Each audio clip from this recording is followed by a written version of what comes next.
si tiene alguna enfermedad hepática, si por ejemplo tiene alguna enfermedad hepática, qué tan severa es la enfermedad hepática, porque dependiendo de la severidad, nos va a hablar qué tan deficiente puede estar de algunos factores de la coagulación y cambia si es una enfermedad hepática como inicial o si ya es una enfermedad hepática que es más crónica, los factores de coagulación que nos están produciendo y como el balance de los factores de coagulación también va a cambiar, entonces es importante conocer más sobre la enfermedad hepática, hablar también con el gastroenterólogo y saber qué opina él de estas deficiencias.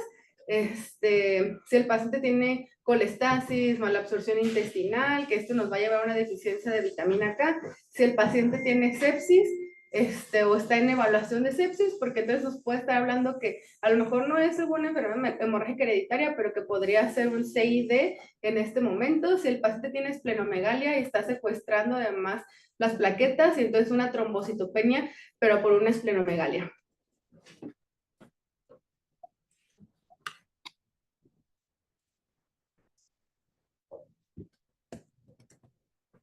Ay, ahora le cambiamos. Ok.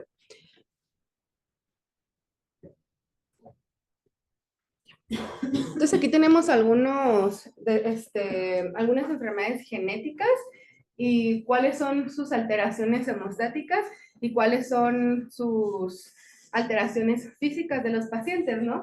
Entonces, de los primeros 4 que vamos a hablar son síndrome de Noonan y síndrome de Turner. Los quiero poner como juntos porque estos dos tienen como algo muy específico que se parecen los dos y es el cuello al lado, que es como si se unieran los hombros con el cuello. Turner es exclusivo de mujeres, pero Noonan puede ser en hombres o en mujeres.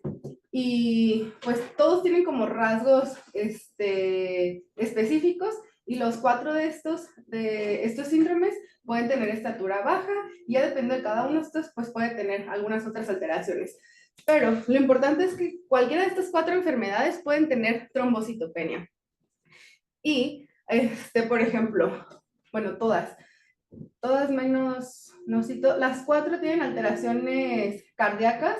Entonces, las alteraciones cardíacas que pueden tener estos pacientes nos pueden llevar a un síndrome adquirido de von Willebrand. Esto es muy importante también saber. Y hablando de esto, también tenemos que saber si la alteración cardíaca ya fue corregida o no ha sido corregida, porque muchas veces, o más bien la gran mayoría de las veces, pueden tener una enfermedad de von Willebrand adquirida, pero ya los operaron, entonces ya se corrigió, entonces ya no deberían estar teniendo esa sintomatología hemorrágica si solamente era por un von Willebrand. Entonces es una pregunta que también tenemos que hacer siempre.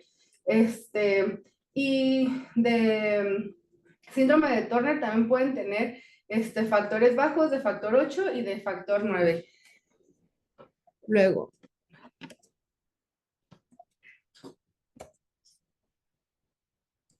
de las otras que habíamos hablado es Ehlers-Danlos y para hacer el diagnóstico de esta, hasta nosotros los podríamos hacer en nuestra oficina, ¿no? Cuando vienen con nosotros, pero también puede ser que nos haya enviado el genetista. Y bueno, Ehlers-Danlos es una enfermedad de la colágena. Entonces, como estábamos ya hablando en la clase pasada, el colágeno es algo muy importante dentro de la hemostasis. Entonces, si hay alguna afección de la colágena, pues obviamente podemos tener algún tipo de sangrado. La mayoría, porque hay muchos tipos de Ehlers-Danlos, son autosómicos dominantes, pero también puede haber autosómicos recesivos.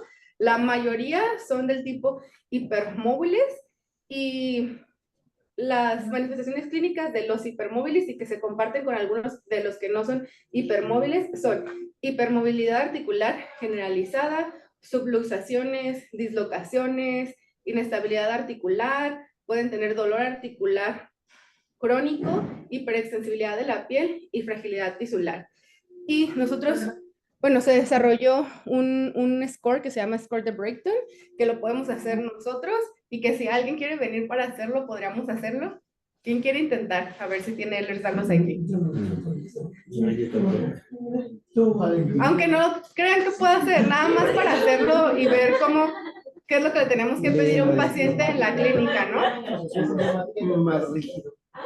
¿Eres el más rígido? Bueno, entonces, lo primero que tenemos que hacer es pedirle al paciente que se agache y que trate de tocar el suelo con las palmas de sus manos. Normalmente. Con piernas rectas. Sí, con las piernas rectas. Entonces él no alcanza. Que no pasé yo. Ahí ya vimos que le vamos a dar 0 puntos de la escala. Cero. Si es negativo es 0, si nada más lo tiene de un lado, que obviamente esto no se puede medir de un solo lado, es unilateral, y si lo tiene de los dos lados son 2 puntos. Aquí algo En este caso, o sea, si es que choca ya son 2 puntos. Sí, porque no es como, Ajá. sí, no, ahí sí tienen que ser los 2 puntos, porque aunque sí lo ponen ahí, realmente es como, si tú le haces más de un lado, pues a lo mejor alcanzas, ¿no? Pero a lo mejor subiendo el hombro, algo importante aquí es que los niños son más hipermóviles que los adultos, entonces, hasta un paciente con Ehlers-Danlos va a ser más hipermóvil cuando es niño que cuando es adulto, entonces tú supongamos que tú sí puedes casi, ¿no? Pero a lo mejor a los 6 años, si hubieras tenido Ehlers-Danlos, podrías completamente.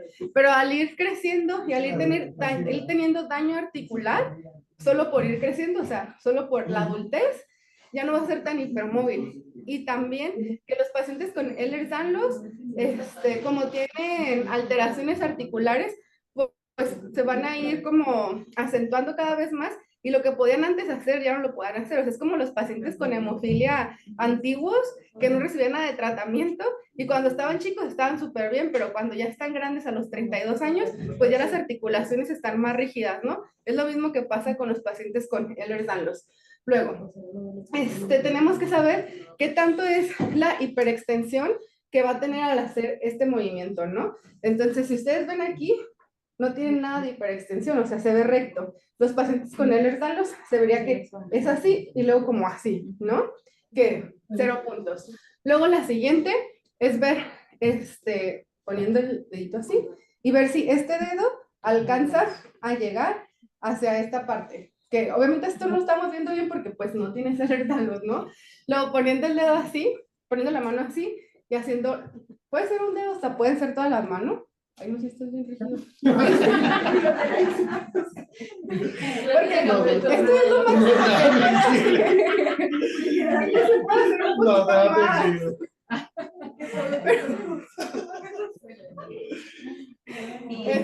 No, pero igual eso no sé qué, sí, siéntate, porque tendrás que estar acostado. No, ya siéntate donde vas a sentar, ¿te quieres sentar ahí? ¿Lo quieres hacer?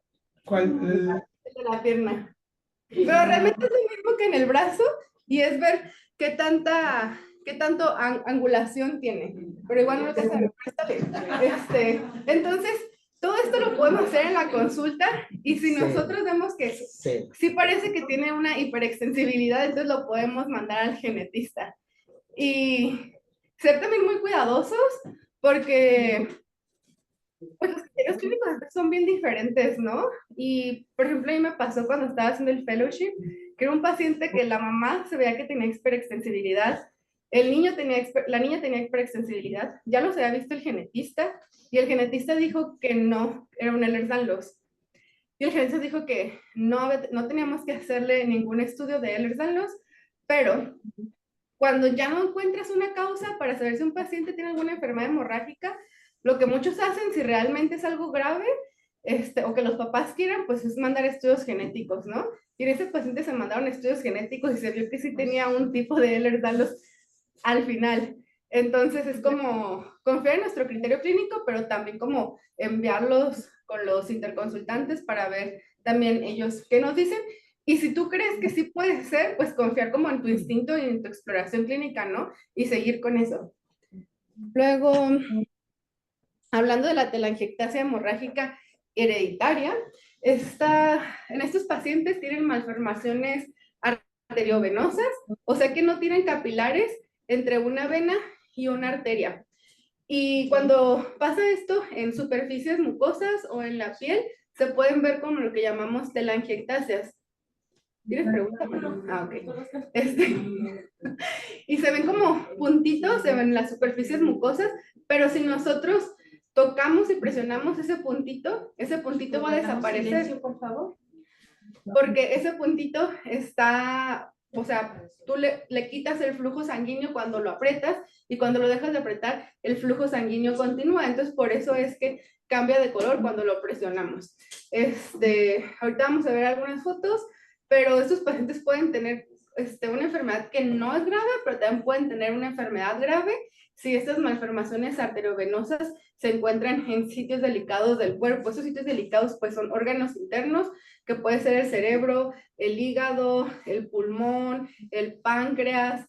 Si realmente esto se encuentra fuera de alguno de estos órganos y si son malformaciones arteriovenosas, no tenemos que sospechar una telangiectasia hemorrágica hereditaria. Esta enfermedad es autosómica dominante, pero aunque es autosómica dominante, tiene penetrancia incompleta, significa que no todos los individuos que tengan alteración genética van a presentar la enfermedad y una expresión variable. Esto quiere decir que unos pacientes pueden tener nada más las telangiectasias en los labios, pero otros pacientes pueden tener las telangiectasias en los labios, las telangiectasias en los dedos, una malformación arteriovenosa en el cerebro, en el hígado, en el pulmón. Entonces no es como que sea algo que es igual en todos los pacientes, a diferencia, por ejemplo, de las deficiencias de coagulación, que si tienes una hemofilia severa va a ser el mismo tipo de sangrado en todos los de la misma familia, ¿no? La severidad es lo mismo, pero en esta enfermedad la severidad no es la misma.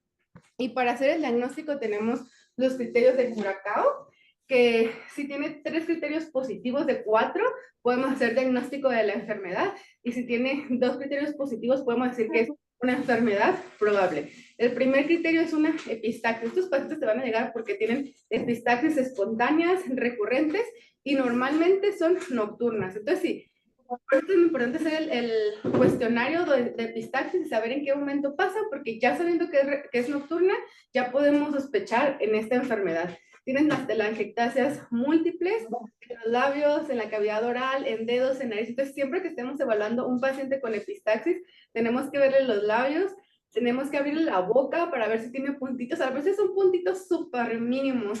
Entonces, tenemos como que checar bien si los tiene o no los tiene. Las malformaciones arteriovenosas viscerales, a lo mejor nos vamos a dar cuenta hasta que sean graves, pero se puede diagnosticar con una tomografía, entonces podemos pedir eso, pero también como que saber en qué momento pedirla, porque pues también no queremos exponer a mayores riesgos a estos pacientes, y si tienen un familiar de primer grado diagnosticado con esta enfermedad.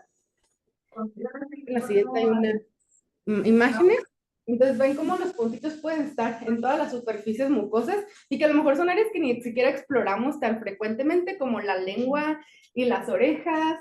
Y bueno, eso es un árbol genealógico de cómo se vería porque es autosómica dominante. Entonces va a haber tanto mujeres como hombres afectados y van a estar afectados en todas las generaciones. Y algo de lo más importante es preguntar cómo son los síntomas de sangrado. ¿Qué tipo de sangrado tenemos? Si tenemos un sangrado mucocutáneo o si tenemos sangrados en tejidos blandos, en músculos, en articulaciones, en vísceras. Entonces, el sangrado mucocutáneo se puede presentar en casi todas las enfermedades hemorrágicas, pero si solamente hablamos que el paciente tiene un sangrado mucocutáneo sin sangrado en tejidos blandos o en músculos, podemos pensar que lo que está afectado es la hemostasia primaria. Entonces tenemos que ir a hacer estudios sobre la hemostasia primaria. Y claro que hay enfermedades que se pueden presentar con sangrado mucocutáneo, a lo mejor sin otro tipo de sangrado. Por ejemplo, una hemofilia leve a lo mejor solamente se puede presentar como un sangrado mucocutáneo, ¿no? O como un sangrado durante una cirugía, pero todo lo demás está normal. Si ya tenemos sangrado en tejidos blandos, en músculos, en articulaciones, entonces podemos pensar que el paciente tiene una deficiencia de los factores de la coagulación. Tenemos que preguntar cómo ha sido su historia de sangrado o no sangrado a lo largo de su vida. Tenemos que preguntar si ha tenido cirugía, si ha estado circuncidado. Si tuvo circuncisión, preguntar si tuvo algún tipo de sangrado durante el procedimiento, si ha tenido sangrado cuando le aplican vacunas, cuando le hacen el tamiz metabólico, cuando le toman muestras de sangre. Claro que todos sangramos, pero hablamos de que se le haya hecho un hematoma, un moretón, que no haya dejado de sangrar por mucho tiempo. Tenemos que preguntar si tuvo un sangrado excesivo con la caída del cordón umbilical. Esto casi siempre es negado y muchas de las personas dicen que no lo recuerdan. Y yo creo que si hubiera habido un sangrado, lo recordaría porque sería un evento que no es común, ¿no? Realmente nunca me ha tocado que nadie diga, creo que a lo mejor un paciente que tuvo sangrado del cordón umbilical, pero fuera de eso, nadie me ha dicho que sí. Pero pues también las deficiencias que están asociadas a un sangrado con la caída del cordón umbilical son extremadamente raras. O sea, es una deficiencia del factor 13, que es rarísimo, una afibrinogenemia congénita, la deficiencia de antiplasmina, que es mega rara. Entonces, pues, como no hay casi de estos pacientes, pues por eso es que todo el mundo niega esta sintomatología. Tenemos que preguntar si ha habido un sangrado intracraneal o un sangrado fuera del cráneo también, pero que involucre la cabeza. Si es un sangrado intracraneal, podemos pensar que es una deficiencia de los factores de coagulación. Tenemos que preguntar si ha tenido sangrado postquirúrgico y en qué momento ocurrió el sangrado. Esto es muy importante porque es muy diferente que el sangrado haya ocurrido durante la cirugía a que haya aparecido 5 días después de la cirugía, cuando se supone que ya se estaba formando el coágulo y que ya deberíamos tener un coágulo firme, ¿no? Entonces nos habla que hay una alteración en la última parte de la hemostasia. Tenemos que preguntar si es inicio agudo del sangrado o lo ha tenido presente por meses o años para diferenciar entre adquirido o heredado, y tenemos que preguntar sobre el patrón del sangrado menstrual. Luego tenemos que preguntar sobre la historia familiar de sangrado. De esto ya hablamos un poquito, que hay enfermedades ligadas al X, que las mujeres también podemos tener sintomatología. Muy importante preguntar si los padres, los bisabuelos, en algún momento hubo consanguinidad, porque esto nos habla de que puede ser una enfermedad autosómica recesiva. ¿Y cuál es la raza o la etnia de nuestros pacientes? Porque hay algunas deficiencias de la coagulación que se encuentran más frecuentemente en algún grupo especial en el mundo. Por ejemplo, la deficiencia del factor 11 es más común en los judíos ashkenazi, o en Francia en la parte suroeste, o en España en el noreste. La deficiencia del factor 12 es más común en países asiáticos, aunque esta no causa ningún sangrado, pero normalmente la encontramos en estos pacientes. Entonces, por eso que nosotros aquí en México no vemos muchas de estas deficiencias de la coagulación. O sea, es súper raro nosotros ver una deficiencia de factor 11, porque ¿cuántos franceses viven aquí? ¿Cuántos españoles viven aquí? No vemos ninguna deficiencia del factor 12. Aquí nada más he visto una deficiencia del factor 12. Pero pues ¿cuántos, ¿cómo se dice? Asiáticos viven en México? Entonces es algo que no vamos a encontrar tan frecuentemente. Y las enfermedades autosómicas recesivas, pues cuando son grupos muy pequeños, que se casan solo entre ellos, o que están muy aislados, que no pueden encontrar a alguien más. Y vamos a ver las herramientas de valoración de hemorragias, que tenemos 3 principalmente. La primera es el PAD, que este nos va a decir si hay como un sangrado en qué partes del cuerpo, y los puntajes son diferentes para hombres y mujeres adultos, y también es diferente para niños. Tenemos también una herramienta para evaluar la epistaxis y una herramienta para el sangrado menstrual abundante. Hablando primero del BAD, si estamos evaluando a un paciente menor de 18 años, si el puntaje es mayor o igual a 3, es positivo, y eso significa que este paciente sí requiere una mayor evaluación por un hematólogo pediatra. Si estamos hablando de una mujer adulta con un puntaje mayor o igual a 6, es positivo, y si estamos evaluando a un hombre adulto cuando el puntaje es mayor o igual a 4. Y lo vamos a ver,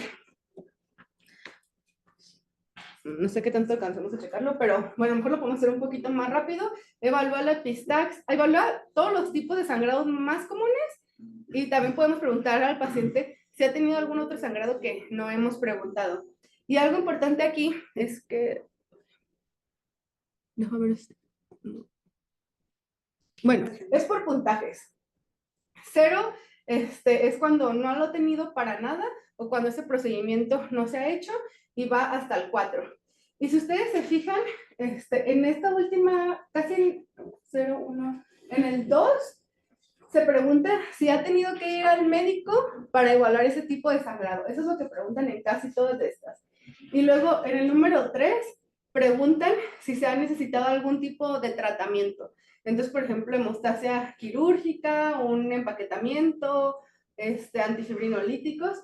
Y en la parte 4, en casi todas, pregunten si ha tenido una transfusión sanguínea o el uso de, por ejemplo, una terapia de reemplazo o desmopresina. Eso es en casi todos, pero sí tienen como un poquito de diferencias. Entonces, sí tenemos que leer bien este cuestionario para saber preguntarle a nuestros pacientes. Y evalúa entonces el sangrado nasal, el sangrado cutáneo, el sangrado cuando es una herida menor y que no esperamos ningún tipo de sangrado excesivo, el sangrado en la cavidad oral, Este sangrado de la cavidad oral normalmente se pregunta si al estar cepillándose los dientes el paciente tiene algún tipo de sangrado, sangrados gastrointestinales, pero también tenemos que saber la historia del paciente porque a lo mejor tiene un sangrado gastrointestinal, pero ya sabemos que es secundaria a una hipertensión portal, ¿no? Y entonces aquí me cambia completamente el tema, porque entonces aquí si yo tengo una hipertensión portal y tiene sangrado, no pienso que tiene una enfermedad hemorrágica, de hecho pienso que el paciente tuvo una trombosis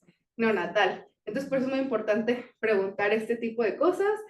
Si el paciente ha tenido hematuria que sea macroscópica, si ha tenido extracciones de dientes, cuántas extracciones de dientes, en cuántas de estas extracciones de dientes tuvo algún tipo de sangrado, si ha tenido cirugías, igualmente preguntar en cuántas de estas cirugías ha tenido sangrados y vamos a preguntar sobre la menstruación, que para eso tenemos un test especial que lo vamos a ver. Ahorita espero si alcanzar a hacer eso porque eso es de lo más importante que quiero hacer. Okay.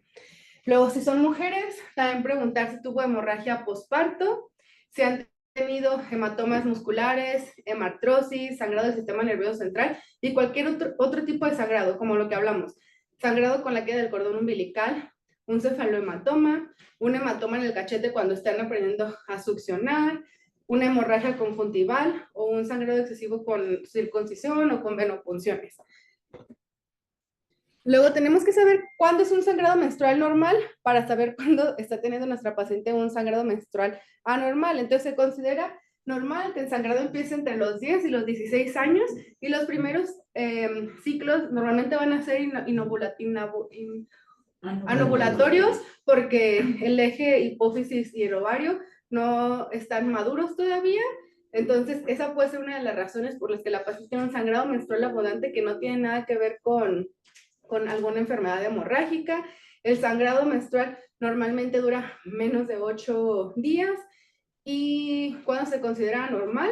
Cuando tenemos un score de PVAC de más de 100. Y eso es lo que quiero ver ahorita cómo se hace, porque eso es la que la mayoría de las personas tiene deficiencias y piensan que no tienen un sangrado menstrual abundante cuando sí se tiene un sangrado menstrual abundante. Pero en general, ya si una persona se cambia de tampón o de toalla cada 1 a 2 horas, ya con eso sabemos que tiene un sangrado menstrual abundante. O sea, no es normal que alguien se cambie cada 1 a 2 horas. Si dura más de 7 días, si pasas coágulos gigantes o si usas un tampón y aparte usas una toalla y aparte con eso ya te manchaste el pantalón, es un sangrado menstrual abundante. Si en vez de usar una toalla ya estás usando un pañal, es un sangrado menstrual abundante. Y también tenemos que preguntar si ha tenido algún tipo de anemia por deficiencia de hierro. Y yo no sé los hombres, si han comprado algún tipo de toallas menstruales, si han visto las toallas menstruales, pero hay diferentes tipos de toallas menstruales. Sí, hay unas que son súper chiquitas y hay unas que son gigantes. De hecho, la primera vez que yo vi una toalla gigante hasta me asusté. Me las dieron en el súper y cuando la saqué, era una toalla así de gigante que yo jamás en mi vida había visto y dije, pues, ¿quién puede usar una toalla así de gigante, no? Y hay toallas tan chiquitas que pueden ser unas toallitas así, hasta sé que nunca, no, esas nunca las he comprado y no las he visto, que estaría bien. Hay unas toallas que se pueden hacer hasta con tangas. Entonces, imagínense, si se pueden usar con tangas lo pequeñitas que son, ¿no? Entonces, ahí podemos saber la diferencia entre el sangrado de una mujer, la que usa una toalla regular, versus la mujer que usa una toalla extra grande. Y las toallas han cambiado por las necesidades que hemos tenido en lo largo de estos últimos 20 años. Antes que, bueno, yo no empecé a usar toallas antes de los 2000, pero a lo que dicen, todas las toallas eran normales, no era como el mismo tamaño. Ahora tenemos muchos tipos de tamaños. Entonces, los primeros scores que se hicieron eran con esas toallas que todas eran básicamente iguales. Ahora no podemos utilizar ese tipo de scores porque las toallas son completamente normales. Yo le puedo preguntar a una paciente cuántas toallas usa y me puede decir que usa 5 de estas, ¿no? Pero también pueden ser 5 de estas. Entonces, por eso es que en el año pasado se realizó un nuevo score para preguntar exactamente cuál toalla se usa y entonces saber realmente qué tanto está sangrando una paciente. Luego, esto también son tampones diferentes.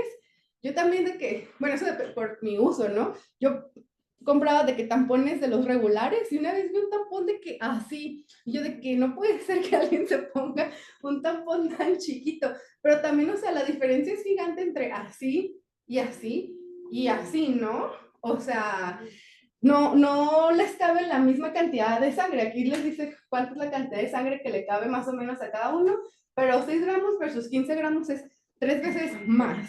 Sí, es una diferencia enorme. Y ahora también tenemos las copas menstruales, que esas no se evaluaron en la nueva herramienta para el sangrado menstrual, pero, o sea, vean, 15 mililitros versus 30 mililitros. Es gigante la diferencia. Y luego tenemos los pañales menstruales, que ya la persona ni siquiera se puede poner la toalla grande por tanta menstruación, sino que tiene que usar un pañal menstrual. Y lo más nuevo que tenemos son los calzoncillos que son menstruales y que aquí a lo mejor sí no creo que sea tanto que lo usen las que tengan mucho sangrado, sino que nada más es más cómodo, pero también hay de diferente absorbancia. Entonces, hay que preguntar también qué usan los pacientes. Y aquí está una imagen que yo realmente no lo conocía, pero como que hay unas que les quitas, como algo parecido a una toalla, y hay otras que como que nada más las lavas y no le tienes que quitar nada, y que le puedes poner aparte una toalla. Y bueno, eso es lo más importante que quiero que hagamos. Y si tenemos a lo mejor 5 minutos, podemos hacerlo rápido. Pásala como a 2. Ajá. Y, ok. Pero esta quiero saber si lo están haciendo bien, por eso yo lo voy a hacer. Lo voy a hacer aquí, porque si no, quiero que alguien pregunte. ¿Quién quiere preguntar? Sobre el periodo menstrual. Como si fuera un paciente. Ajá, como si fuera un paciente. Pero tú eres el médico. A ver, Said. Pregúntame. Ajá, Said, Entonces tenemos que preguntarlo primero, ¿cuánto dura su periodo menstrual? Bueno, con esas niñas. Lo puedes inventar, ¿eh? ¿Inició su periodo menstrual? ¿A qué edad? Ajá. A los 11. ¿Cuántos días tiene su periodo menstrual? 5 días. Su periodo menstrual, ¿de cuántas toallas utiliza? Usualmente. Ok, aquí voy a hacer una interrupción. Aquí primero le tienes que preguntar qué tipo de toalla está usando. Entonces tú le tienes que enseñar qué tipo de toallas. Y lo que yo usualmente hago es realmente abrir Google y enseñarle las toallas. Y entonces con eso la persona ya te puede decir qué tipo de toalla está usando. Entonces tenemos toallas regulares, toallas, ¿cómo le dicen? Fuertes o no. Ajá, súper absorbentes, y las nocturnas. Los 3 primeros días, que es más abundante, es como 4 de la maceta. Ok, entonces ahí, si ustedes están viendo la página 426, Ajá. te lo pone por días, ¿no? Sí. Entonces te pone el día 1. Y en el día 1 utilizó 4 de cuáles? De la Nocturna. 4 de la nocturna. Entonces, como utilizó 4 y cada una vale 4 puntos, ahí ya tiene 16 puntos, ¿no? Entonces, son 4 toallas, son 16 puntos. Y luego ese mismo día, ¿qué más le tienes que preguntar? Pero ¿cómo le dejas la toalla empapada, manchada, llena? O sea, llena. Hacia ahí no le pregunto. Llena, entonces llena aquí. Ay, Dios mío. Se utilizan 4 de las nocturnas super llenas, 25 por 4, son 100 puntos. Pero ya no le vamos a preguntar nada. ¿Es real? No, mejor sí, hay que diagnosticar. Pero es que igual. ¿Estás inventando o no? Síguele esa, síguele. 4 al día. ¿Y dura cuántos días? 5 días. 5 Pero días. espera, ¿tuvo coágulos o no tuvo coágulos? Sí, tiene Pero, coágulos. por ejemplo, ahí dice que 2.5 centímetros. La verdad es que. No sé. 2.5 es esto, ¿no? No. Es como el tamaño de una uva normal. Sí. No, tal vez no tanto. ¿Cómo así? Pero sí. ¿Te has fijado si es 1, son 10, son 5? No son 10, pero tal vez 4 o 5. Ok, entonces son chiquitos y son 4 a 5. Entonces es un punto por cada coágulo chiquito. Entonces ahí lleva 4 puntos. O 5. ¿Y lo que más le tienes que preguntar? ¿Qué más hay? También tengo sangrado ocular. No, pero del sangrado menstrual. Si mancha o no mancha, aún usando toalla o usando tampón. No. Es que a veces, por ejemplo, los primeros días que es muy abundante, a veces uso tampón y me pongo una toalla y Ajá. a veces se mancha, a veces. Ok, pero esa es una no gran siempre. pregunta. Entonces, aquí aparte de usar las toallas, tú estás usando un tampón. ¿Y cuánto manchas el tampón? ¿Y qué tampón usas? Sí, es regular. Y es que no siempre. A veces sí, el primero o segundo día sí es completamente, sí está empapado. Primero, segundo día está empapado. Y ese es regular. Ajá. Ah, entonces es poquito. Pero tienes la toalla también. Sí, pero se mancha muy poquito. Ya es como que igual. Ya tengo. Eso está extraño porque deberías tener el tampón lleno. Ajá. Entonces el tampón es lleno. Sí, sí. Y es regular. Entonces son Dos lleno y puntos. irregular y son 2. Dos puntos. Son 6. Entonces Ajá. son 2 3. tampones regulares, llenos. Son 6 puntos. Bueno, lo voy a hacer así porque si no, ya no nos va a alcanzar el tiempo.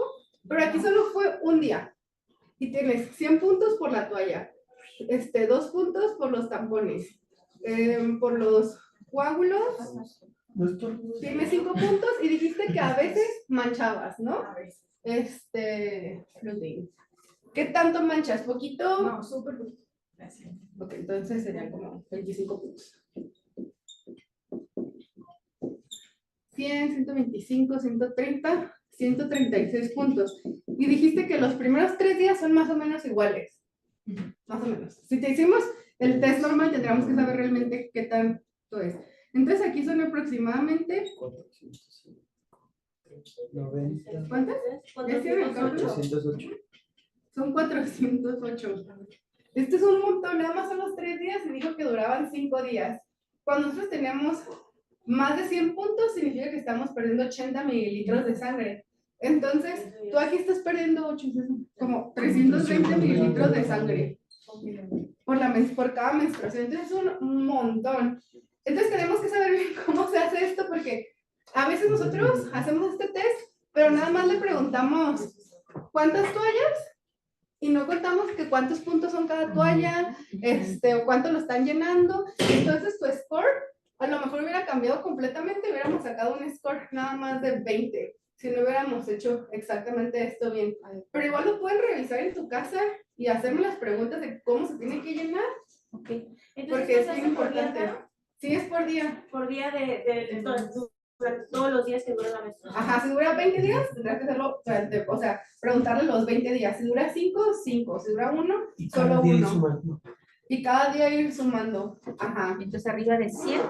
Arriba de 100 es un paciente que tú tienes que evaluar. Estudiar. Ajá. Y el siguiente, nada más y rápido, lo checan en su casa, es la epistaxis. Que si tienes más de 5 epistaxis en un año, ya es algo anormal y tienes que ser evaluado y le tienes que hacer estas preguntas. ¿Qué es la duración? ¿Qué tanto sangra? ¿Desde qué edad inició? Y si es unilateral o si es bilateral. Okay. Y bueno, así la vamos a dejar porque, pues como tuvimos el problema de la computadora, como que se nos fue un poquito de tiempo. Ok. Gracias. Igual lo revisamos. Ay, yo tengo una pregunta. Ahorita está súper sí, no, y sí usan, por ejemplo, yo usaba el Mirena, claro que por eso estuve controlando mucho tiempo. Ah, bueno. No haces esa evaluación. Ajá. Alguien que usa dispositivos. Ah, ya. Eso es súper importante. O pastillas. Sí, que se me fue como decirles que lo tenía en la mente que siempre tienes que preguntar el tratamiento que ha recibido, porque a lo mejor ya te lo enviaron ya le enviaron al hematólogo pediatra, pero cuando ya le iniciaron el tratamiento, que el tratamiento inicial son anticonceptivos.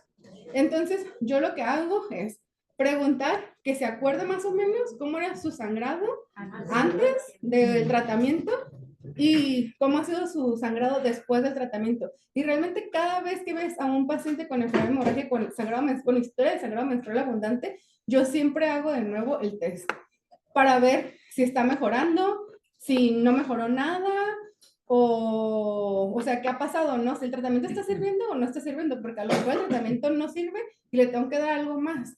Y es ahí donde tenemos que estar de la mano del ginecólogo, porque a lo mejor necesitamos algo que suprima la menstruación completamente y que no deje que llegue absolutamente ningún periodo. O a lo mejor le tenemos que dar ácido tranexámico durante 6 meses, porque hay gente que menstrua 6 meses completos. Y es ácido tranexámico más el anticonceptivo durante meses seguidos. Pero es como, depende de qué tanto sangra, citarlo y cada cita hacer las mismas preguntas. Y hay como apps en el celular que los pacientes pueden tener para estar checando su sangrado menstrual. Gracias. Muchas gracias.